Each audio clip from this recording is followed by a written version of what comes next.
চ্যানেলটি সাবস্ক্রাইব করে দিবেন। রামপুর বলে একটি গ্রাম ছিল। ওই গ্রামে বাস করত লাল মিয়া আর মানিক মিয়া। ওরা কৃষিকাজ করত, আর ওই কৃষিকাজ করে তাদের সংসারটা চলতো।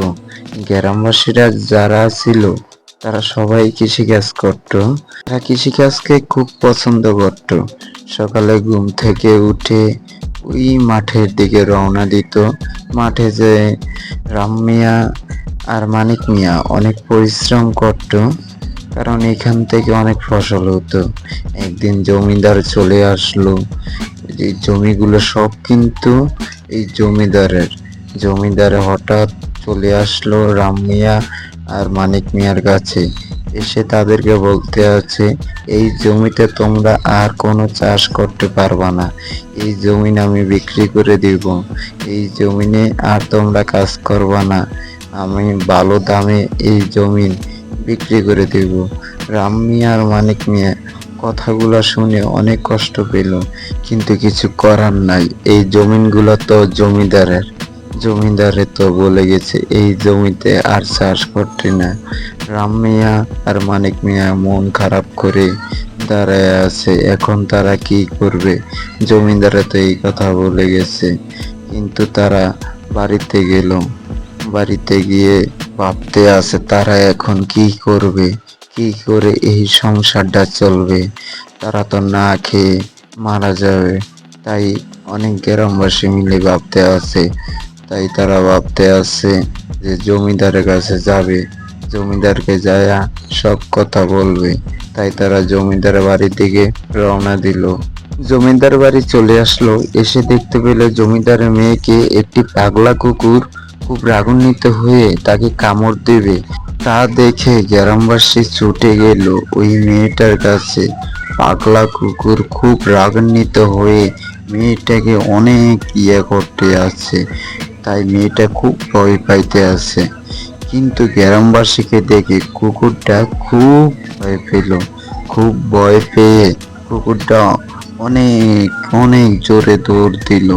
কিন্তু মেয়েটা খুব ভয় পেয়েছে, ভয়ে বুক কাঁপতে আছে। কুকুরটা অনেক পাগল ছিল আর মেয়েটাকে কামড় দিত। তখনই জমিদার চলে আসলো।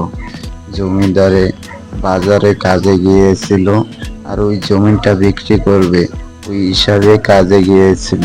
তখন এসে দেখতে পেল গ্রামবাসীরা তার বাড়িতে সবাই। তখন আসলো, এসে গ্রামবাসীদের সামনে দাঁড়াইলো। তখনই তার মেয়ে বলল, বাবা, আজকে যদি এই গ্রামবাসী না আসতো তাহলে তোমার মেয়ে মারা যেত। বলে আমাকে একটা পাগলা কুকুর কামড় দিতে চাইছিল। তখনই গ্রামবাসীরা এখানে চলে এসেছিল, আর ওই কুকুরটা পালায়া গেছে। তখন জমিদার দেখলো এই গ্রামবাসীরা অনেক ভালো, যারা কিনা তার মেয়েকে বাঁচাইছে। তাই গ্রামবাসী তাদেরকে বলল, ওই জমিন আর আমি বিক্রি করবো না।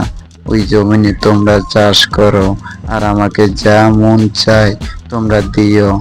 আর টুকু দিয়ে তোমরা আর তোমাদের সংসার সুন্দরভাবে চালাইবা। আর আমি কথা দিচ্ছি এই এলাকার অনেক উন্নত করব। আরো অনেক কথা বলল। তাই গ্রামবাসীরা শুনে অনেক খুশি হলো। তারা ভাবতেই পারে না জমিদার যে এতই ভালো হয়ে গেছে।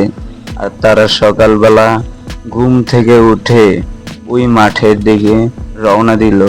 রাম মিয়া আর মানিক মিয়া ওরা ওই মাঠে অনেক পরিশ্রম করে, আর এইখান থেকে যা ফসল হয় ওই ফসল দিয়ে তাদের সংসার চলে, তাদের ফ্যামিলি চলে, তাদের বাচ্চা কাচ্চা অনেক ভালোভাবে চলে।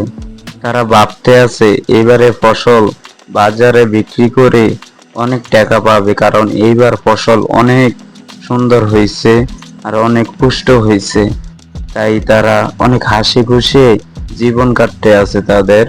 এখন আর তাদের কোনো কষ্ট নাই। জমিদার ভালো হয়ে যাওয়ার কারণে তাদের এখন আর কোনো কষ্ট নাই।